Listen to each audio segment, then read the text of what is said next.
Rupees. Actually ಈಗ rate ಬೇಡ sir, ಸರ್ಕಾರ ಕೊಟ್ಟಿರೋ ರೇಟ್.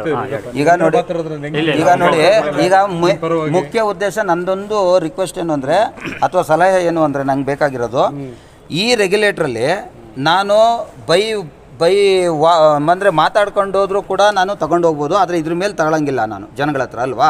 ಇನ್ನು ನನಗೆ ಬಿಲ್ ಕೊಡಬೇಕು ಅನ್ನೋದಾದರೆ ನಾನೊಂದು ಈ ಸಾಫ್ಟ್ವೇರ್ ನಮ್ಮ ಹತ್ರ ಯಾರೋ ಒಬ್ಬರು ಸಾಫ್ಟ್ವೇರ್ ಡೆವಲಪರ್ ಇದ್ದಾರೆ, ಅದೇ ಓಲಾ ಊಬರ್ ಟೈಪಲ್ಲಿ ನಮ್ಮದು ಅಪ್ಲಿಕೇಶನ್ ರನ್ ಆಗುತ್ತೆ, ಮೀಟ್ರ್ ಟೈಪು.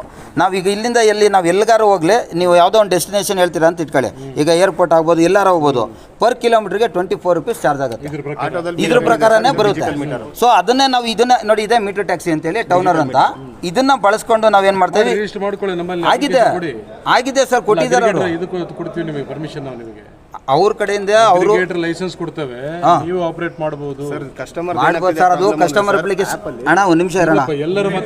OIOT ಅಂತ ಹೇಳಿ ಅವ್ರು ಆಲ್ರೆಡಿ ರಿಜಿಸ್ಟರ್ ಮಾಡಿದ್ದಾರೆ sir, customer application one India one taxi ಅಂತ.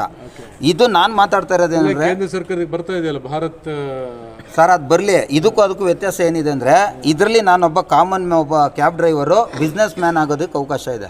ಬಿಕಾಸ್ ನಾನು ಪ್ರತಿಯೊಬ್ಬ ಕಸ್ಟಮರ್ಗೂ ನಾನು 10 ಜನಕ್ಕೆ ಸರ್ವಿಸ್ ಕೊಟ್ಟರೆ 10 ಜನಕ್ಕೂ ನನ್ನ ಹೆಸರಲ್ಲಿ ಬಿಲ್ ಹೋಗುತ್ತೆ. ಅಂದರೆ ನಾನೊಂದು ಬಿಸ್ನೆಸ್ ನೇಮಲ್ಲಿ ನಾನು ಬಿಲ್ ಹೋಗುತ್ತಿದ್ದು.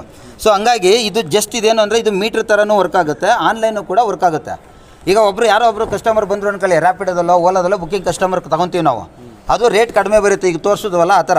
ನಾವೇನು ಮಾಡ್ತೀವಿ, ಅಲ್ಲಿ ಹೋಗ್ತೀವಿ, ಅವ್ರ ಲೊಕೇಶನ್ಗೆ ಸರ್ವಿಸ್ ಕೊಡಬೇಕು, ಹೋಗಿ ಕೂರಿಸ್ಕೊಂಡಾದ್ಮೇಲೆ ಟ್ರಿಪ್ ಸ್ಟಾರ್ಟ್ ಮಾಡ್ತೀವಿ.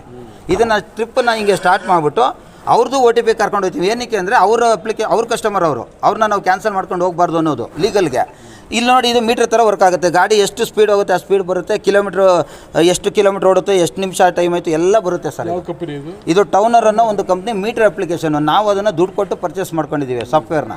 ಅಂದರೆ ನಾವು 20 ರೂಪಾಯಿ ಡೈಲಿ ದುಡ್ಡು ಕೊಟ್ಟರೆ ನಮಗೆ 24 ಅವರ್ಸ್ ಎಷ್ಟು ಬೇಕಾದ್ರೂ ದುಡಿಬೋದು ಅಂತೇಳಿ ಅವಕಾಶ ಇದೆ. ನಾವು ಆ ಸಾಫ್ಟ್ವೇರ್ನ ಬಳಸೋಕ್ಕೆ 20 ರೂಪಾಯಿ ಕೊಟ್ಕೊಂಡು ಮಾಡ್ತಾಯಿದ್ದೀವಿ, ವಿತ್ ಇನ್ವಾಯ್ಸ್ ಕೂಡ ಕೊಡ್ತೀವಿ ಸರ್ ಅವ್ರಿಗೆ.